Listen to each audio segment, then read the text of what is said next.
ہاں تو پھر اس کے بعد کیا کہا؟ حضرت ابراہیم علیہ السلام سے کہا کہ ہم تجھے، اچھا وہ دور قحط سالی کا دور تھا، جب مناظرہ ہوا تو قحط سالی کا دور تھا، سب کو نمرود گیہوں چاول تقسیم کرتا تھا، اناج تقسیم کرتا تھا۔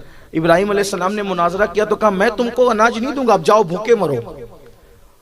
اب یہ نکلے گھر سے، مناظرہ کیا، گھر والوں کو کہے کہ نکلے کہ میں کچھ نہ کچھ اناج لے آؤں، نمرود کے پاس کچھ نہ کچھ وہ سب کو دے رہا ہے تو میں مجھے بھی دے گا، مناظرہ ہار گیا تو نہیں دیا۔ ابراہیم علیہ السلام نے سوچا کیا کرنا، تو 2 بوریاں لی، اس میں مٹی بھر دی، اور مٹی بھر کے لے کر گئے، اور حضرت سارا گھر میں تھی، لے جا کر کے رکھ دیا، چپکے سے رکھ دیا، کچھ کہانی، اور جا کے لیٹ گئے۔ حضرت سارا آئی، کہا کہ اناج لائے تو اطلاع تک نہیں دی، جا کے سو گئے، تھکن تھی۔ حضرت سارا بڑی پیاری زوجہ ہیں حضرت ابراہیم خلیل اللہ علیہ السلام، بڑی وفادار، فرما بردار، اللہ اکبر، لیکن کبھی کبھی تھوڑا سا منہ میں باتیں کر لیتی تھی۔ تو ایک دن شکایت کی، اللہ سارا مجھ سے منہ چلاتی ہے۔ اللہ نے فرمایا ابراہیم میں نے تجھے خلیل اسی لیے تو بنایا نا کہ تو بیوی کی باتوں پہ صبر کر لیتا ہے، کر دے گے تو کیا انداز ہے، اللہ اکبر۔ تو بہرحال تو کہا کہ مجھے اطلاع تک نہیں دی، بوری کھولی تو اس میں گیہوں تھے، جلدی سے پیسا، روٹی بنائی، روٹی کی خوشبو سنی، اٹھ کے بیٹھ گئے۔ فرمایا یہ روٹی کہاں سے لائی روٹی؟ کہا وہ جو آپ اناج لائے تھے نا وہ بوریوں میں، اسی سے تو روٹی بنائی۔ تو ابراہیم علیہ السلام سمجھ گئے ہم نے تو مٹی بھری تھی، میرے اللہ نے مجھے رزق عطا فرمایا۔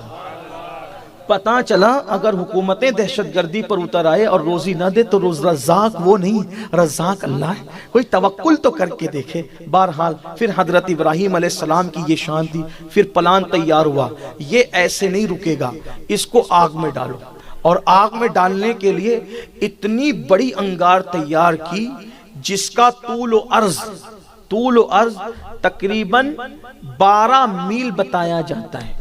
ایک وجود کو ڈالنے کے لیے اتنا لمبا چوڑا انتظام، مختلف اقوال میں آپ کے سامنے پیش کیا، اور اس کے بعد پورے عراق میں ہنگامہ، ابراہیم کو جلائیں گے، ابراہیم کو جلائیں گے، ابراہیم کو جلائیں گے، ابراہیم کو جلائیں گے۔ عورتیں ایسی اس معاملے میں جذباتی تھی کہ کوئی بیمار پڑتا تھا تو منتیں مانگتی تھی کہ میرا بیٹا اچھا ہو جائے گا تو ابراہیم کو جلانے کے لیے جو علاوہ تیار ہو رہے ہیں اس میں لکڑی لے جا کر کے ڈالوں گی، کیونکہ ابراہیم ہمارے خداؤں کو برا کہتا ہے، ہمارے خداؤں کو برا کہتا ہے، ہمارے خداؤں کو برا کہتا ہے۔ عورتیں چرکا کاٹتی ہے، دن بھر شام کو جو مزدوری ملتی ہے لے جا کے لکڑیاں ڈالتی ہے، لوگ منتیں مانگتے ہیں، حکومت لکڑیاں بھر رہی ہے۔ ایک وجود کو جلانے کے لیے 12 میل اتنا تیار کیا، یعنی حق سے باطل کتنا لرزہ براندام ہوتا ہے، اللہ اکبر۔ اور پھر تیار کی اور آگ لگائی تو وہ آگ ایسی جلی کہ لکھنے والوں نے لکھا ہے کہ پرندے اڑتے تھے ہواؤں میں تو جل کر زمین پہ گر جاتے تھے، وہ شرارے اس کے اٹھتے تھے۔ آگ تو جلا لی لیکن اب اتنی اس کی حرارت ہوئی کہ آگ میں ڈالنے جائے کون؟ یہ ایک بڑا مسئلہ پیدا ہو گیا، کیونکہ جو ڈالنے جائے گا اتنی آسانی سے تو جب کوئی جا نہیں سکتا قریب میں، اتنی انگار ہے کہ پرندے اڑتے ہوئے جل کے زمین پہ گر رہے ہیں، تو کیا کریں؟ تو آپ غور کریں، یہ بھی تاریخ ہے، جب بھی باطل، توجہ کرنا، باطل جب بھی کسی معاملے میں اٹکتا ہے تو شیطان وہاں ان کی رہنمائی کرتا ہے۔ شیطان انسان کی بڈھے کی شکل میں آیا، بڈھے انسان کی شکل میں شیطان آیا اور ان کے ساتھ بیٹھا، نمرود اور ان کے رفقا کے ساتھ۔ کیوں پریشان ہو بھائی؟ تو کہا کہ ابراہیم کے لیے آگ تو جلا لی لیکن ڈالیں گے کیسے اس میں؟ اس نے کہا آسان ہے، میں تمہیں ایک مشین بنانا سکھاتا ہوں، ایسی مشین بناؤ۔ یہ تاریخ ہے جنرل نالج والوں کے لیے کہ منجنیق، جس کو گوفن کہتے ہیں، یہ منجنیق بنانا انسان کو شیطان نے سکھایا، یعنی کچھ باتیں بھی شیطان سکھاتا ہے۔ تو منجنیق بنانا سکھائی۔ منجنیق سمجھتے ہیں نا؟ اگر آپ سرچ کریں گے تو آپ کو پتا چلے گا، وہ 2 پہیے اس کے ہوتے تھے اور ایک ایسا لمبا سا لمبوترا جو ہے لوہے کا ہوتا تھا، اور اس کے اندر جو وہ ایک ربری رسہ ہوتا تھا، اس کو ایسے کھینچتے اور کھینچ کر کے جب اس کو چھوڑتے تھے تو اس کے منہ پہ جو پتھر رکھا رہتا تھا وہ پتھر کو زور سے جا کر کے وہ لگتا تھا، اور وہ پتھر کو لے جا کر کے اتنی دور پھینکتا تھا کہ بڑے بڑے قلعوں کی دیواریں اس سے ٹوٹ جاتی تھی۔ اکثر اس منجنیق کو لوگ جنگ کے موقع پہ استعمال کرتے تھے، لیکن پہلی بار وہ کب استعمال ہوا؟ پتھر رکھنے کے لیے نہیں، اس کے سرے پہ ابراہیم علیہ السلام کو رکھنے کے لیے۔ اور رسا اب انہوں نے منجنیق بنائی شیطان کے بتانے پہ۔ اب شیطان نے منجنیق بنانا سکھایا تو ان کو پریکٹس بھی کروا رہا تھا کہ ایسے رسا کھینچو، رسا کھینچا پھر چھوڑا، رسا کھینچا، تو برابر جا جا کر کے لگتا تھا۔ لیکن جس دن وہ ابراہیم علیہ السلام کو قید خانے سے نکال کے لائے اور پتھر کی جگہ ابراہیم علیہ السلام کو کپڑے اتار کر، آپ کا کرتا اتار کے آپ کو بٹھایا، بٹھانے کے بعد فرشتے چیخ پڑے، ایک ہی تو تیرا بندہ ہے جو تیرا نام لیتا ہے، تیری عبادت کرتا ہے، وہ بھی آگ میں جا کے جلے گا۔ حالانکہ ابراہیم علیہ السلام روتے تھے، اللہ پوری روئے زمین پہ کوئی نماز نہیں پڑھتا، میں اکیلا نماز پڑھتا ہوں، تیری عبادت سب کیوں نہیں کرتے؟ تو اللہ ابراہیم علیہ السلام کی تسلی کے لیے آسمان کے فرشتے زمین پہ اتارتا تھا کہ جاؤ میرے ابراہیم کے ساتھ نماز پڑھ لیا کرو، تاکہ اس کو خوشی ہو کہ میرے علاوہ اور بھی لوگ نمازی ہیں، نماز پڑھتے ہیں۔ اب آپ سے پوچھتا ہوں، ابراہیم علیہ السلام کا دل دکھتا تھا کہ میرے علاوہ کوئی نماز نہیں پڑھتا، تو آج اگر ملت ابراہیمی کا دعویٰ کرنے والے اگر نماز نہیں پڑھتے تو کیا حضرت ابراہیم کا دل آج نہیں دکھتا ہوگا کہ میری ملت کا دم بھرنے والے، میری اولاد بننے والے، میری اولاد کہلانے والے جو ہے وہ نماز نہیں پڑھتے؟ اللہ اکبر۔ تو ابراہیم علیہ السلام کا کرتا اتارا اور رکھا۔ اب یہاں توجہ سے سننا، میں کہاں سے پڑھ رہا ہوں اب یہ چیز، کیونکہ میں بہت ساری کتابوں کا اتنے مجموعہ نچوڑ کے پیش کر رہا ہوں، یہ ساری داستان ایک کتاب میں نہیں ملے گی۔ اب میں روح البیان پر آ گیا ہوں۔ جب وہ رسی کھینچی جانے لگی، کبھی ابراہیم علیہ السلام کو بٹھا کر رسی کھینچی جانے لگی تو اس وقت فرشتے چیخ پڑے، اللہ یہ اکیلا تیرا نام لے بھائی، یہ جل جائے گا۔ اللہ نے کہا کیا چاہتے ہو؟ کہا ہم اس کی مدد کرنا چاہتے ہیں۔ کہا جاؤ پھر مدد کرو، اگر وہ مدد لے تو مدد کرو۔ تو جبریل علیہ السلام آئے، پوچھا آپ کو کوئی حاجت ہے؟ کہا تم سے کوئی حاجت نہیں۔ دیکھو اللہ پر یقین، اللہ پر یقین، تم سے کوئی حاجت نہیں۔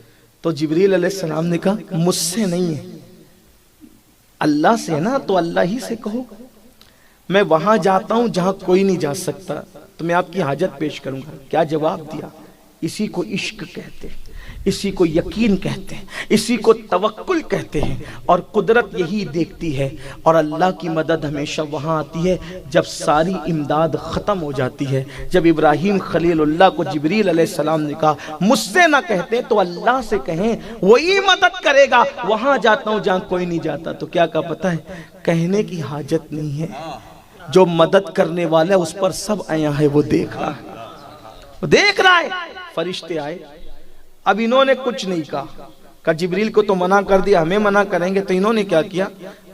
نمرود کے لوگ آدمی ادھر رسہ کھینچ رہے، ادھر فرشتے ادھر سے کھینچ رہے، تو کل تک کے رسہ آسانی سے کھینچتا تھا، جاتا تھا، آتا تھا، آتا تھا، جاتا تھا، لیکن آج ابراہیم علیہ السلام کو بٹھا کے رسہ کھینچا، رسہ کھینچاتا ہی نہیں۔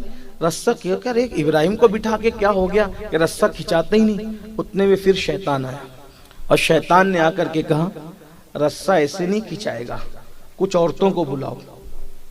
یہ روح البیان سے ماں بہنوں کی خاص توجہ، کچھ عورتوں کو بلاؤ۔ عورتوں کو بلایا، ان سے کہو اپنے دوپٹے اتار دو۔ جیسے انہوں نے اپنے دوپٹے اتارے، فوراً رسہ کھینچ گیا، فوراً رسہ کھینچ گیا، ان کا کام ہو گیا۔ علامہ اسماعیل حقی رحمت اللہ علیہ اس پہ تفسیرہ کرتے ہوئے فرماتے ہیں، ہمارے بزرگوں نے تفسیرہ کیا، عورتیں آئی اور دوپٹہ انہوں نے سر سے ہٹایا تو رسہ کیوں کھنچ گیا؟ پہلے کیوں نہیں کھنچ رہا تھا؟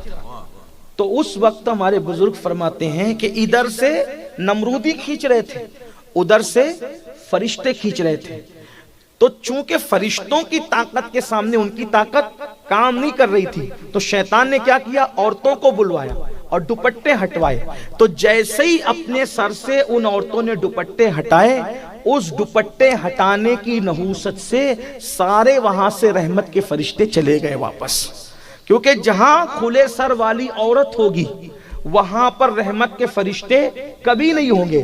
اور اس پر اشارت النص کے اعتبار سے اگر یہ واقعہ لکھنے میں اسماعیل حقی صحیح ہیں، توجہ کرنا، کیونکہ بھئی قلم کسی کا بھی پھسل سکتا ہے۔ آج کل تو حالات لوگ ایسے ہی نا کہ لوگ تبصرے کرتے ہیں یہ روایت ضعیف ہے اور ایسی ہے ویسی، اس لیے میں کہہ رہا ہوں، ورنہ اسماعیل حقی میرے لیے دلیل ہے، ہم اپنے بزرگوں کو دلیل مانتے ہیں، لیکن اعتراض کرنے والوں کے لیے کہہ رہا ہوں اگر اسماعیل حقی اس واقعے کو لکھنے میں سچے ہیں، حق و ثواب پر ہیں، تو توجہ کریں، ابراہیم جیسا پیغمبر موجود ہے، اور اگر عورت سر سے دوپٹہ ہٹا لیں تو وہاں بھی رحمت کے فرشتے ٹک نہیں رہے ہیں، بلکہ وہاں سے غیرت کی وجہ سے چلے جا رہے ہیں۔ نبی تو وہاں اللہ اکبر دشمن کے نرغے میں امتحان دے رہا ہے، نبی کا رہنا وہاں تو امتحان کی تکمیل کے لیے ہے، لیکن فرشتے وہاں رکے نہیں، چلے گئے۔ اب آپ سے پوچھنا چاہتا ہوں، آپ کہتے ہیں ہمارے گھر میں برکت نہیں، ہماری بیٹی کو رشتے نہیں، ہمارے گھر میں مصیبتیں، ہمارے گھر میں بیماریاں۔ اللہ کے بندوں، تمہاری بیٹیوں کے سر پہ دوپٹے کب ہے؟ تمہاری بیویوں کے سر پہ دوپٹے کب ہے؟ اللہ اکبر۔ رحمت کب ہوگی؟ جب رحمت کے فرشتوں کا نزول ہوگا۔ برکت کب ہوگی؟ جب رحمت کے فرشتوں کا نزول ہوگا۔ جس گھر میں رحمت کے فرشتے کبھی آئے ہی نہیں، اس گھر میں رحمت کا نزول کیسے ہوگا؟ پھر آپ تعویذ کتنے بھی بڑے پیر سے لے لو، جس گھر میں رحمت کے فرشتے نہ آئے اس گھر کے اندر رحمت نہیں آ سکتی۔ یاد رکھو، اللہ اکبر۔ یہ فلسفہ شیطان نے نمرودیوں کو بتایا، اگر رحمت کے فرشتوں کو ہٹانا ہے تو عورتوں کو ننگے سر کر کے لا کے کھڑا کر دو، رحمت کے فرشتے چلے جائیں گے۔ اسی لیے یہود اور اسلام دشمن طاقتوں نے ایسا کیا کہ ہماری بیٹیوں کو آدھی آستین کے کپڑے پہنا دیے، ان کے سروں سے دوپٹے ہٹوا دیے۔ اللہ اکبر۔ عورتوں کو ننگا کیا جا رہا ہے، عورتوں کو عوریاں کیا جا رہا ہے، عورتوں کو بے پردہ کیا جا رہا ہے، تاکہ رحمت کے فرشتوں سے تم محروم ہو جاؤ اور تم در در کے بھکاری بنو۔ اگر رحمتیں چاہتے ہو تو اپنے گھر کی خواتین سے کہو کہ وہ اپنے گھر میں رہیں، تب بھی کم سے کم سر کو ڈھانک کر کے رکھیں۔ بلکہ اس سے بڑی ایک بات علامہ اسماعیل حقی نے لکھی ہے کہ جب اللہ کے رسول علیہ السلام پہلی وحی کے بعد گھر میں آئے، توجہ کریں، یہ سورۃ الانبیاء کے باب میں انہوں نے لکھی، اسماعیل حقی علیہ السلام جب حضور گھر میں تشریف لائے تو حضرت خدیجہ سے کہا، اماں خدیجہ پاک سے، زملونی مجھے چادر اڑاؤ۔ تو کہا کیا ہوا؟ فرمایا میں ایک فرشتہ دیکھ رہا ہوں۔ فرشتہ؟ ہاں۔ اس نے کیا کہا؟ اقرا بسم ربک الذی، پوری داستان بتائی۔ تو آپ کہا رکیے، ابھی وہ فرشتہ دکھتا ہے آپ کو؟ ہاں دکھ رہا ہے۔ ادھر آئے، ابھی دکھتا ہے؟ ہاں دکھتا ہے۔ اما جان خدیجہ نے سر سے دوپٹہ ہٹایا۔ یہ علامہ اسماعیل حقی نے لکھا، میں اس کو نقل کر رہا ہوں عبرت کے لیے۔ اپنے سر سے دوپٹہ ہٹایا، پھر پوچھا اے میرے سلطان وہ فرشتہ دکھ رہا ہے ابھی؟ کہا نہیں خدیجہ اب وہ نہیں دکھتا۔ پھر سر پہ دوپٹہ ڈالا، اب دکھتا ہے؟ ہاں دکھتا ہے۔ دوپٹہ ہٹایا، اب دکھتا ہے؟ نہیں دکھتا۔ فرمایا، عرض کیا واللہ یہ وہی فرشتہ ہے جو موسیٰ پر آیا تھا، جو عیسیٰ پر آیا تھا، جو نبیوں پر آیا تھا۔ یہ شیطان نہیں، یہ فرشتہ ہے۔ اگر یہ شیطان ہوتا اور دھوکہ دیتا تو دوپٹہ ہٹانے پر بھی وہ کھڑا موجود رہتا۔ وہ شیطان نہیں ہے بلکہ رحمت کا فرشتہ ہے، اس لیے ہم نے دوپٹہ ہٹایا تو وہ حیا کی وجہ سے چل دیا۔